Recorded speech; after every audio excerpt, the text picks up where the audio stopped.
Sejam muito bem-vindos para mais uma aula da nossa mentoria teológica. Hoje nós vamos começar mais um módulo aqui da nossa mentoria intitulado Doutrinas Fundamentais.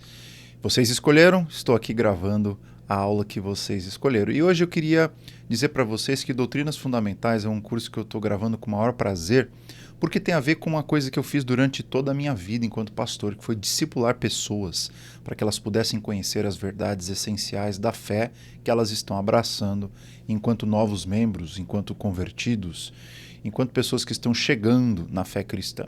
E doutrinas fundamentais é exatamente isso. É a gramática de fé, são o nosso vocabulário, são as palavras iniciais que a gente aprende para orar, para falar com os nossos irmãos, para falar com Deus e por aí vai. E eu dividi esse módulo em várias e várias aulas, espero eu conseguir gravar todas elas. E eu tinha falado para vocês que ia começar com Trindade, mas na verdade eu vou começar com uma aula de número 0, que são os conceitos por detrás das doutrinas fundamentais, que são os conceitos da ortodoxia. E é isso que eu queria ver com vocês hoje. Então, sem demoras, vamos falar com o Senhor e vamos começar a aula. Senhor, muito obrigado por essa oportunidade de estarmos aqui com os meus irmãos e irmãs para estudarmos mais um módulo da nossa mentoria. Que o Senhor abençoe esse tempo juntos, que possamos aprender bastante sobre aquilo que o Senhor inspiradamente nos entregou por meio dos apóstolos, dos teus servos, os profetas, para nós entendermos como a nossa regra de fé e prática. Abençoa o coração e a mente de todos os nossos queridos que participam dessa aula. Em nome de Jesus Cristo nós oramos. Amém. Amém, gente. Vamos começar então a nossa aula definindo os conceitos, definindo os termos. Quais são os termos principais quando a gente está falando sobre doutrinas fundamentais? Bom, eu queria trabalhar esses termos que vocês estão vendo aí. Doutrina, credos, confissões, catecismos, ortodoxia, heresia e concílios. Então, ao final dessa aula, você será capacitado a saber distinguir e definir cada uma dessas palavrinhas aqui, que provavelmente você já ouviu.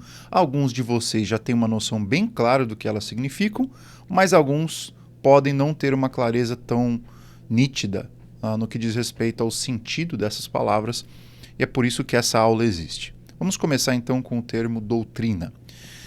E o que eu comecei citando aqui uma expressão que eu li, a princípio no Michael Horton, mas que é uma expressão que você vai encontrar desde o início da história da tradição cristã, Agostinho, e também muito popularizada no mundo evangélico pelo Kevin Van Hooser.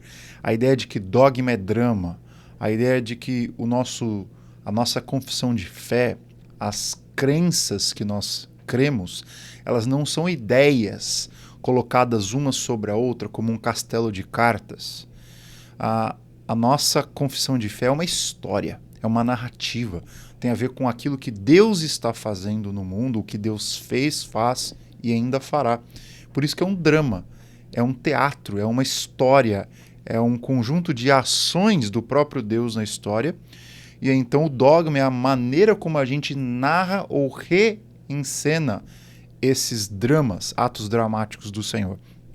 E aqui eu citei uma frase do Michael Horton que vai nos esclarecer muito a respeito do que eu estou falando quando estou chamando do dogma, ou seja, das nossas doutrinas.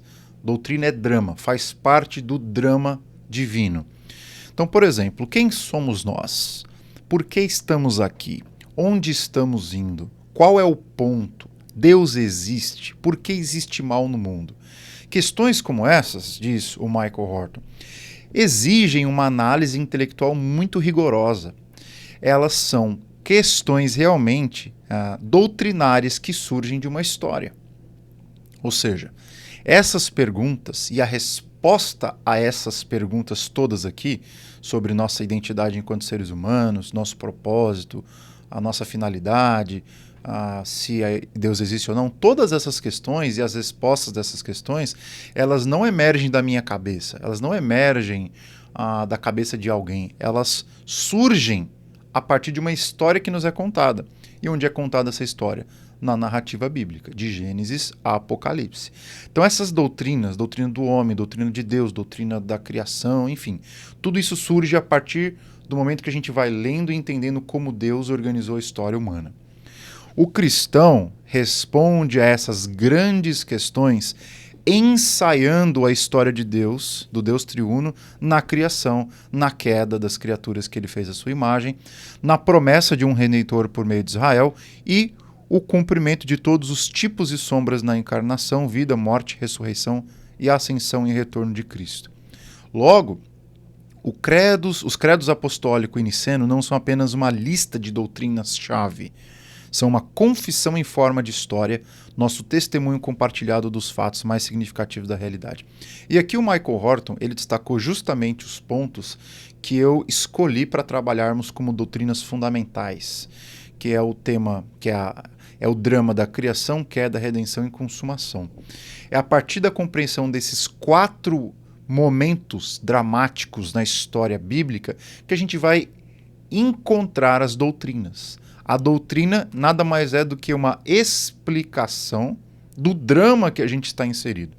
Então, a partir da revelação que Deus faz, da sua criação, da queda humana, da redenção e da consumação, a gente vai perguntar quem nós somos, por que nós estamos aqui, quem é Deus, por que existe mal no mundo, qual é a solução, qual é a esperança para todas as coisas. E a partir daí, que a gente entende que doutrina é muito mais do que uma lista de doutrinas grandes, doutrinas principais ou de doutrinas essenciais para a nossa vida. É uma confissão de fé ancorada numa história. Então, eu queria que vocês entendessem, a princípio de tudo, como pontapé inicial do nosso curso, que doutrina não é um monte de concepções abstratas, listadas no vácuo, ou um jogo de castelo de cartas que você pode construir e tirar uma parte ou outra ao seu bel prazer e o castelo continua de pé. Não. Doutrina é o nosso vocabulário a respeito do drama. É como a gente confessa, como nós fazemos parte da história de Deus no mundo. Doutrina é como eu me vejo e como eu entendo e como eu explico todas essas coisas enquanto eu estou dentro da história de Deus. Enquanto eu estou dentro da história que Deus revelou para nós na criação, queda, redenção e consumação. Muito bem.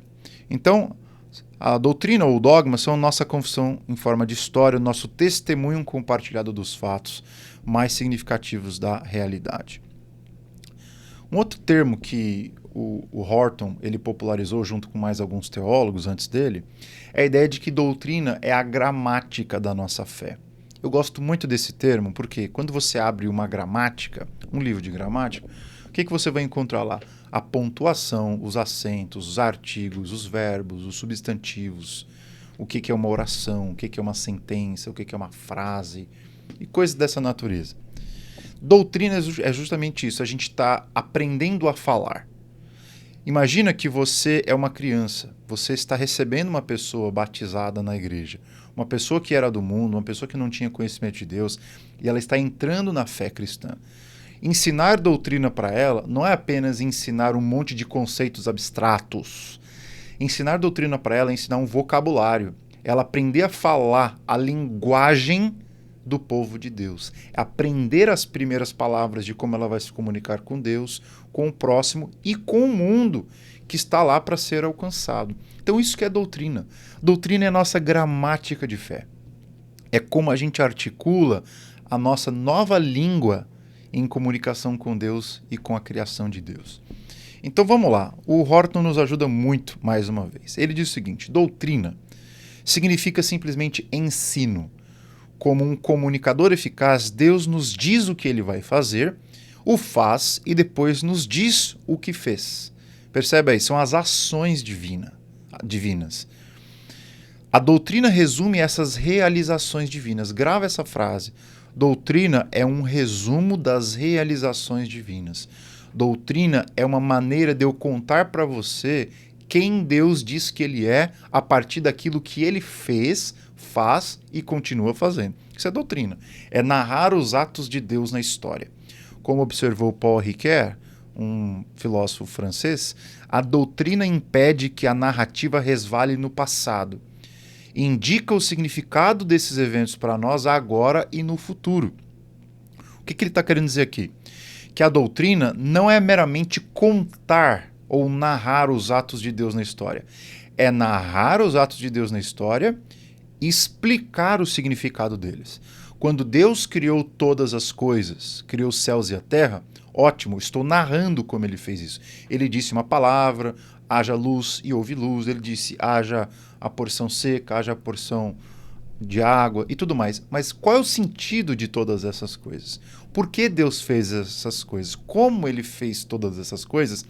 Já aí é interpretação dos eventos, ou a maneira de eu comunicar o significado desses eventos. Isso é doutrina. E eu faço isso tanto a respeito dos atos de Deus no passado, no presente e no futuro. Então, continuando aqui, é a doutrina que define, número 1, e refina nossa compreensão do drama que se desenrola. Há um drama se desenrolando. Deus criou todas as coisas. O ser humano caiu em pecado.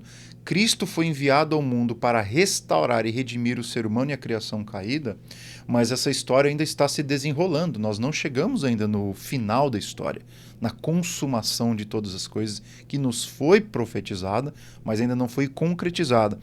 O cristão, ele tem o papel de doutrinariamente definir esses elementos da história, refinar essa narrativa à medida que ela se desenrola. Então, por isso que é muito importante você entender o conceito que vai vir agora. Separada de sua narrativa dramática, a doutrina se torna abstrata. Se você pega todas as doutrinas do cristianismo e arranca elas da sua história, arranca elas da sua realidade concreta, né, elas se tornam como um axioma matemático, uma ideia abstrata que não tem conexão com a minha vida. Mas, por outro lado, a gramática da fé é a nossa própria linguagem da adoração. Eu gosto muito desse termo. Tudo aquilo que você aprende com doutrina, essas doutrinas fundamentais, ela não existe apenas para encher a sua cabeça de conceitos, mas ela existe para você aprender uma linguagem para falar com o Todo-Poderoso. Então é a linguagem com que eu oro. Eu digo, Pai Nosso, que estás no céu, eu estou dando nome a Deus, por meio da qual interpretamos toda a realidade e vivemos no mundo. Ou seja, essa linguagem doutrinária do cristão é não apenas a maneira como ele fala com Deus, mas a maneira pela qual ele interpreta a realidade a partir dessa narrativa de Deus, criação, queda, redenção e consumação, e a partir da qual nós extraímos também nossa ética. É isso que é importante você entender. Numa perspectiva cristã, todas as nossas doutrinas emergem de uma história. Portanto, se a história é falsa, não tem doutrina. A doutrina, ela é serva da história. A doutrina é serva do drama. Se nós não temos um drama, se nada aconteceu de verdade, de fato, por exemplo, o apóstolo Paulo vai dizer isso muito bem em 1 Coríntios 15. Se Cristo não ressuscitou, é vã a nossa fé, é vã a nossa pregação e nós ainda permanecemos nos nossos pecados. Logo, sem drama não tem doutrina. O drama é a fonte, é a matéria-prima pela qual nós extraímos tudo aquilo que a gente acredita sobre Deus, sobre nós mesmos e sobre a redenção de nosso Senhor Jesus Cristo. Então é isso sobre doutrina. Espero que vocês tenham deixado muito claro, espero que eu tenha deixado muito claro para vocês o que é doutrina. É ensino, só que é ensino enraizado num drama. É os atos do drama sendo narrados ou renarrados e explicados. Bom, credos. O que são os credos? Como eu coloquei, essa definição é minha, mas você pode encontrar em vários lugares. Os credos são documentos oficiais, autoritativos, normativos, que resumem o conteúdo da crença cristã. Eles fazem parte da cristandade. Eu coloquei cristandade com C maiúsculo justamente porque não tem a ver com presbiteriano, com batista, com metodista, com assembleiano.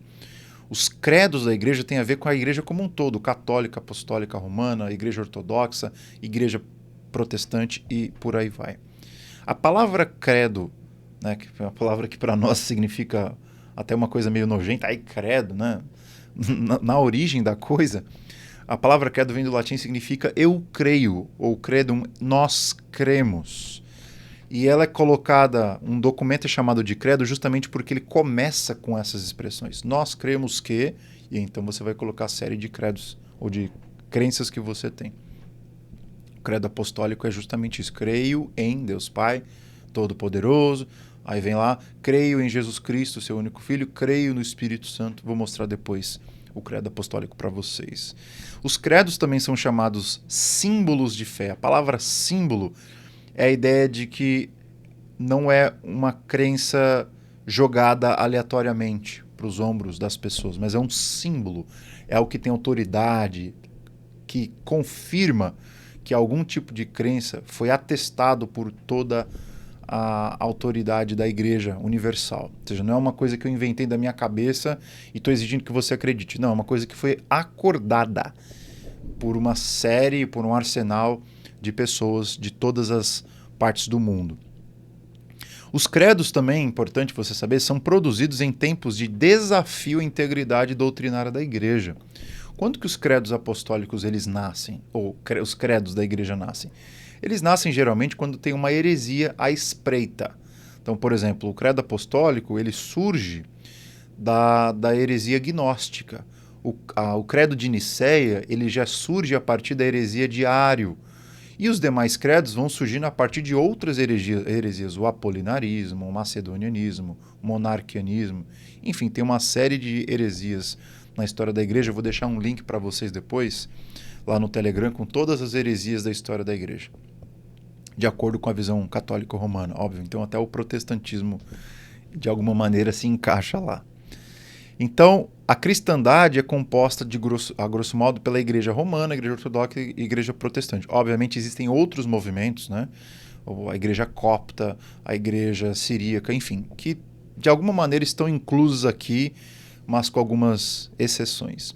Todas essas ramificações do cristianismo abraçam pelo menos 3 credos ecumênicos. Por quê? Porque eles contêm a ortodoxia cristã. O que é de mais essencial para você acreditar sobre Deus, sobre você e sobre a realidade? Quais são esses credos? É o credo apostólico, o credo niceno e o credo de Atanásio. Esses são os 3 credos ecumênicos mais basilares que todos os cristãos concordam no mundo inteiro, independente de língua, sua raça, sua tribo, sua nação e sua tradição cristã. Então, o credo apostólico, niceno e atanasiano, que foram escritos e editados, todos esses 3 ali, até o final do 5º século, 4º século, já estavam todos prontos. Entendeu o que é um credo? Então, é isso aí que é um credo. Espero que vocês tenham entendido. Além disso, nós temos as confissões, que pode parecer um sinônimo de credo. Eu creio que sim, porque várias confissões começam com o termo nós cremos, eu creio e tudo mais. Porém, elas têm algumas diferenças, mas vamos começar do começo. As confissões de fé, eu digo aqui no texto, a semelhança dos credos são resumos da fé cristã. O que é um credo? É um resumo da fé cristã. O que é uma confissão? Também é um resumo da fé cristã. Porém, as confissões são diferentes dos credos ecumênicos no que diz respeito à forma, conteúdo e ordem de suas proposições. Eu até adicionaria uma outra aqui em relação à sua autoridade, né? Por quê? É diferente em relação à forma, porque as confissões elas são diferentes dos credos. Em relação ao conteúdo, porque o conteúdo de uma confissão é maior do que os credos. É diferente em relação à ordem, porque a ordem dos credos geralmente é uma ordem trinitária. A ordem de uma confissão geralmente depende muito do concílio. E elas são diferentes em relação à autoridade, porque os credos ecumênicos eles exercem autoridade sobre toda a cristandade. E as confissões elas exercem autoridade somente para as denominações que confessam essas crenças, certo? Então, vamos lá. Os credos são geralmente breves, enquanto as confissões são mais longas, como eu falei, dando a entender que seu propósito é mais específico que um credo. Isto é, o propósito de uma confissão é exprimir o padrão doutrinário de uma denominação. E eu dei 3 exemplos aqui. A confissão de fé a confissão de fé belga, ela é uma confissão longa. Ela tem vários assuntos. Embora ela tenha vários pontos em concordância com o credo apostólico, niceno e atanasiano, aliás, não tem nenhum ponto de discordância entre eles, ela é mais longa porque ela fala de uma série de outras coisas. Ela fala da ceia do Senhor, ela fala da nossa relação com os magistrados, ela fala sobre livre-arbítrio, ela fala sobre a soberania de Deus, ela fala sobre batismo. Enfim, é um compêndio de doutrinas bem extensa que não se enquadra num termo de credo. É mais uma confissão, é mais longa. A confissão de fé de Westminster é mais longa ainda. É uma das mais longas, se não a mais longa que a gente tem na história. E a confissão de fé de batista, a mesma coisa. Ou seja, elas são mais longas, elas têm um formato diferente, elas têm um conteúdo diferente, têm uma ordem diferente onde as doutrinas são colocadas. E, por último, elas também têm uma autoridade diferente. A confissão de fé batista, ela só tem autoridade para quem? Para os batistas. E ainda para alguns batistas. Porque você tem a confissão de fé dos particulares e a confissão de fé dos gerais. Cada uma dessas confissões, ela tem autoridade sobre um grupo específico de pessoas. Da mesma forma, a confissão belga, ela só tem autoridade sobre os cristãos reformados continentais. E as confissões de fé de Westminster, né, tem a confissão clássica, o catecismo maior e breve, só tem autoridade sobre os presbiterianos e por aí vai. Continuando, a função dos credos e confissões é a de oferecer ao candidato ao batismo um modo claro de expor sua fé. Isso é uma coisa que elas têm em comum. Toda confissão tem o mesmo propósito, é de ensinar o novo na fé a como ele pode articular a sua crença. Ou seja, é um propósito de discipulado, um propósito de catequização. Também os credos são um roteiro para a instrução na doutrina cristã, a compreensão correta das escrituras, e para aqueles que são pastores, é um teste de ortodoxia. Você quer ser um pastor? Você quer ser um líder? Você precisa subscrever aos credos. Então é um teste de ortodoxia. Se você não subscreve esses credos, você não pode ser considerado um pastor. E também ela tem o seu uso litúrgico na adoração cristã, geralmente depois da leitura das Escrituras, como uma afirmação da fé da congregação. Então, na minha igreja aqui nos Estados Unidos, na minha igreja no Brasil, a gente costuma fazer a leitura do credo apostólico dentro do culto. Também a gente faz a leitura de algumas perguntas do Catecismo Menor de Westminster como uma afirmação da fé da Escritura. Então, isso são as confissões.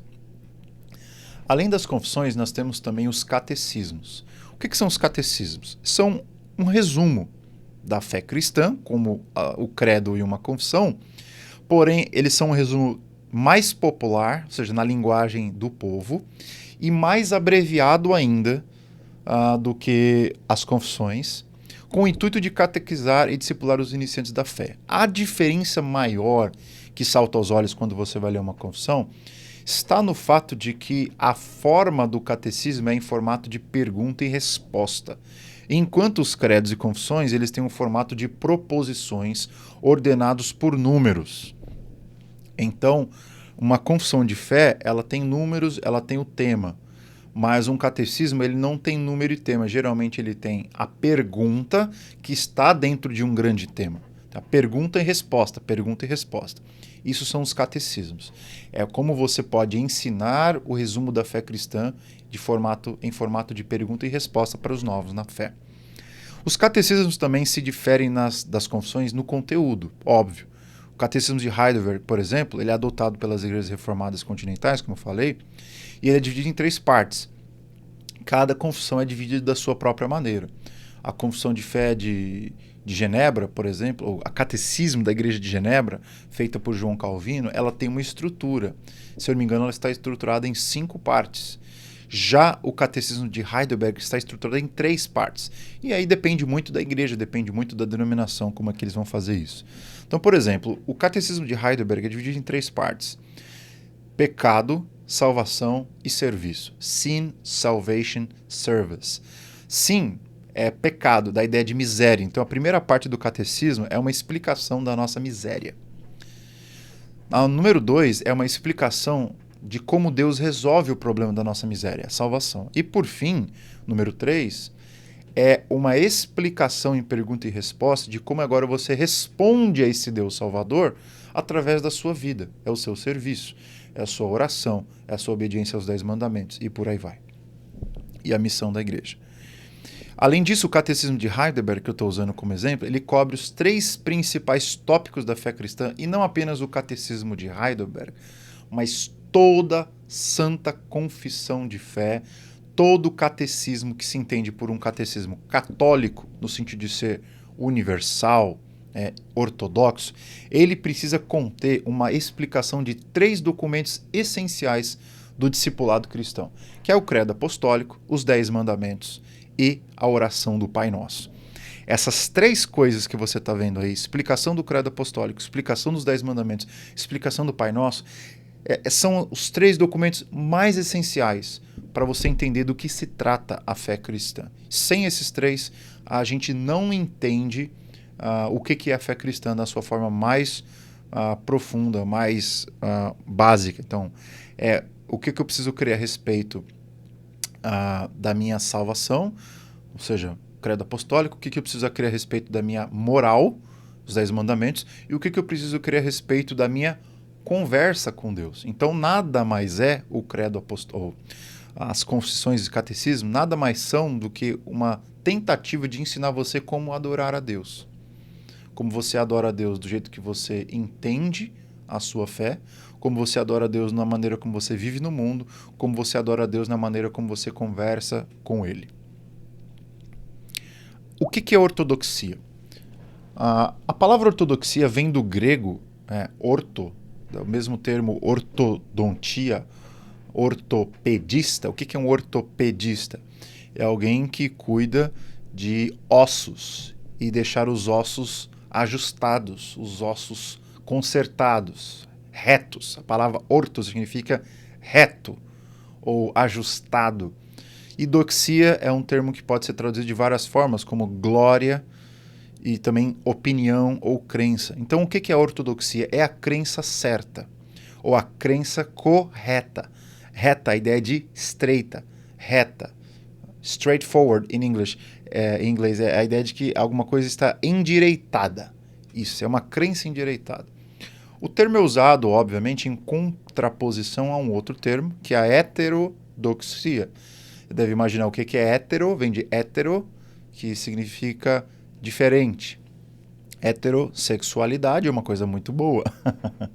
É a ideia de que a sexualidade deve ser praticada por membros distintos da raça humana, homem e mulher.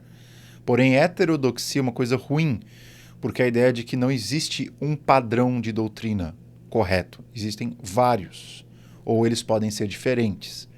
Não existe uma unidade, essa é a ideia.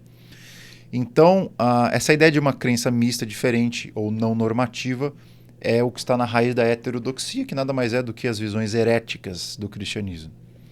Estar em acordo com a ortodoxia, no sentido cristão da expressão, significa estar em conformidade com a fé cristã como está definido nos credos da igreja primitiva. Então, se você perguntar para mim, Jean, o que é ortodoxia?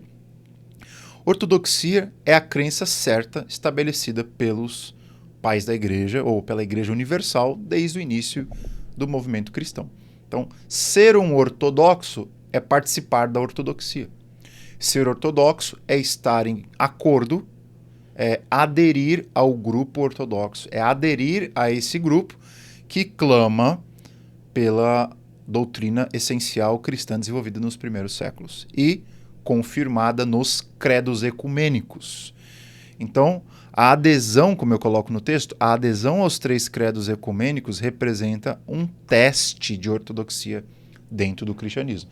Você quer saber se você é uma pessoa ortodoxa? É muito simples. Você lê o credo apostólico, você lê o credo niceno, você lê o credo de Atanásio, e se você concordar com tudo aquilo que está ali, parabéns, você ganhou um diploma da ortodoxia. Você é uma pessoa ortodoxa. Agora, se você leu tudo que está ali e você discorda de um ponto ou de outro, você não é ortodoxo. Você pode ser um neo-ortodoxo, um meso-ortodoxo ou um heterodoxo. Um neo-ortodoxo é alguém que interpreta as coisas ali de uma forma um pouco diferente. Um meso-ortodoxo é alguém que acredita em algumas partes do que está ali. E um heterodoxo é alguém que acredita... Desculpa, eu estava com uns pelos na orelha aqui. Um heterodoxo é alguém que acredita que existem outras verdades que não estão ali no texto e que são verdades competitivas àquilo que está no texto, ou seja, uma heresia, uma heterodoxia. O que então é uma heresia? E isso é muito importante porque tem havido muita discussão no meio protestante sobre o mau uso do termo heresia por parte de jovens, de pastores e coisas dessa natureza. Então, o que é uma heresia? A palavra haireses, do grego, significa escolha. Ela é muito usada no Novo Testamento para quem? Para seitas do Novo Testamento, os saduceus, os fariseus e coisas desse tipo aí, esse tipo de seita que era competente ou competidora à fé que Cristo estava promovendo na Judéia.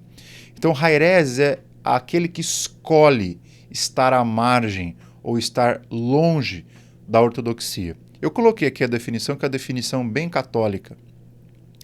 Uma heresia é uma negação obstinada feita por alguém após seu batismo de uma ou mais doutrinas cristãs essenciais que deveriam ser cridas e defendidas como normativas por toda a igreja cristã. Isso aqui é uma definição de Tutano. Essa aqui é a boa. Então, primeiro, é uma negação de uma doutrina. Só que é uma negação de uma doutrina feita por quem? Por alguém que estava dentro da igreja. Por isso que é após seu batismo.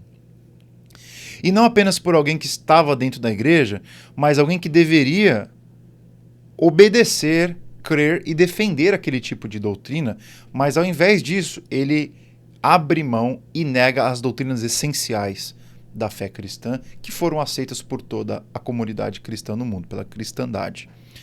Então, se uma pessoa que se batizou na igreja, seja que igreja for, ela nega algum ponto essencial da fé cristã, e ela se junta a algum grupo que de alguma forma crê nesse tipo de doutrina heterodoxa, isso ali é uma heresia, isso ali é um herege, isso ali é uma heterodoxia, coisas desse tipo aí.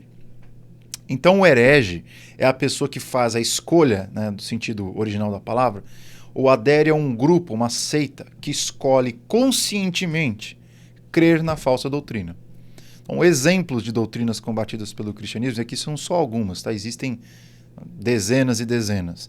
O gnosticismo é um grupo de pessoas na igreja, que estavam dentro da igreja primitiva, que acreditavam em várias coisas diferentes da fé católica, da fé ortodoxa.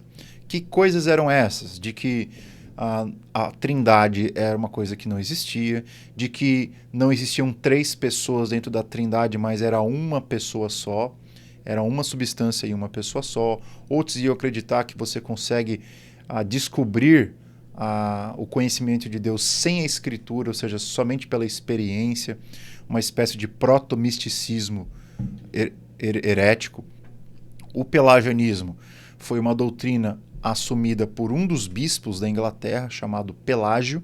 Pelágio negava como é que é a palavra? Ele negava a ele negava me fugiu a palavra. O termo correto é tradução. Ele negava a tradução, ou seja, quando uma coisa passa para outra. Ele negava a transmissão do pecado original. Veio a palavra agora. Ele negava a transmissão do pecado original dos nossos primeiros pais para a raça posterior. Ou seja, ele acreditava que não existia pecado original. Cada ser humano que nasce de uma mulher nasce com a mesma condição moral, intelectual, espiritual que Adão e Eva. Ou seja, não existe essa ideia de transmissão de pecado original. Né? O termo correto do latim é tradutio, por isso que eu estava meio confuso aqui. Fica lendo latim demais, você esquece de falar português. O termo português é transmissão. Mas é interessante, né? A gente usa o termo tradução, né? Quando alguém está falando inglês, traduz para o português. Tradução é justamente isso, é você pegar uma informação da sua origem e traduzir para uma outra linguagem. É exatamente isso que aconteceu conosco. O pecado de Adão e Eva foi traduzido a nós. Só que a gente não usa essa palavra porque ela não faz muito sentido, né? Então a gente usa o termo transmissão.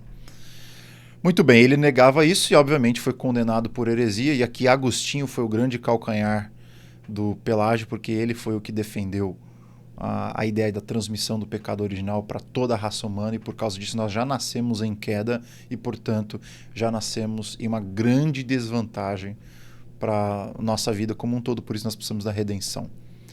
Além disso, nós temos exemplos de heresia como as heresias cristológicas, aí você tem dezenas delas, né?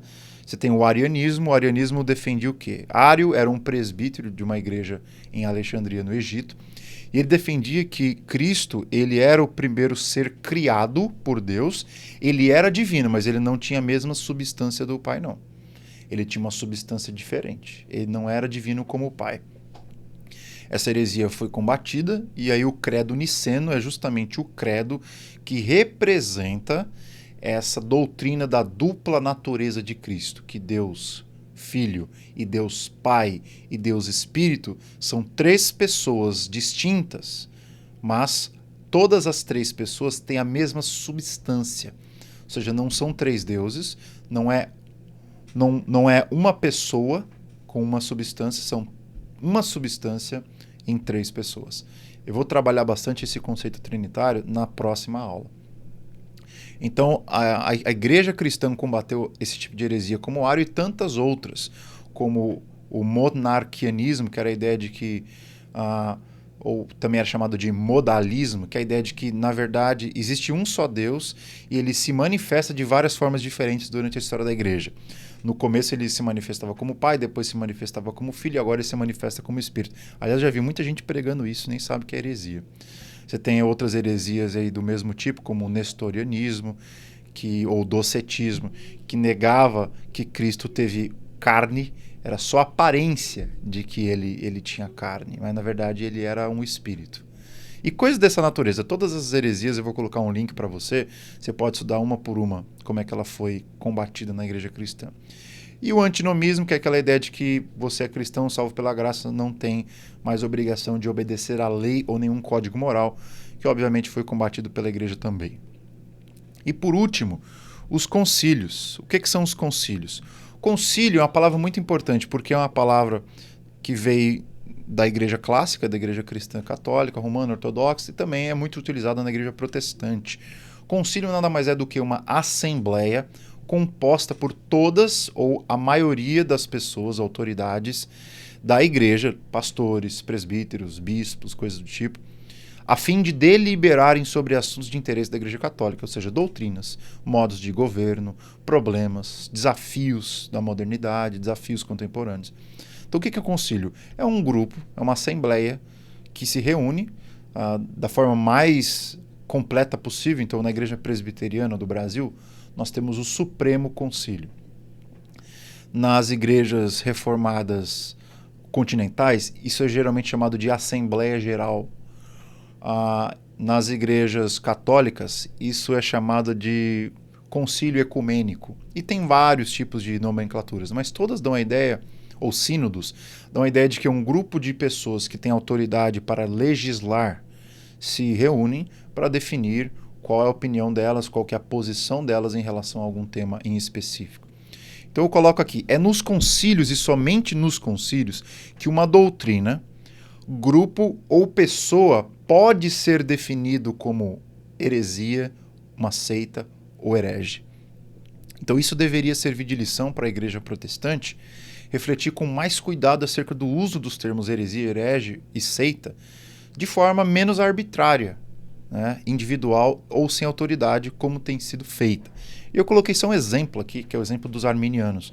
Os arminianos têm uma posição diferente dos cristãos que se auto-intitulam reformados, mas eles não são hereges, porque eles não estão movendo nenhum tópico essencial do credo apostólico, do credo niceno, ou do credo de Atanásio, ou das grandes definições clássicas do cristianismo nos primeiros séculos.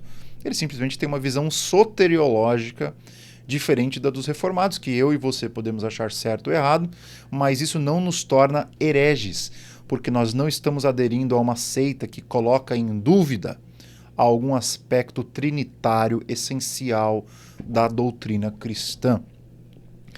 E como a gente pode testar isso? Bom, a gente testa isso aqui, no credo apostólico.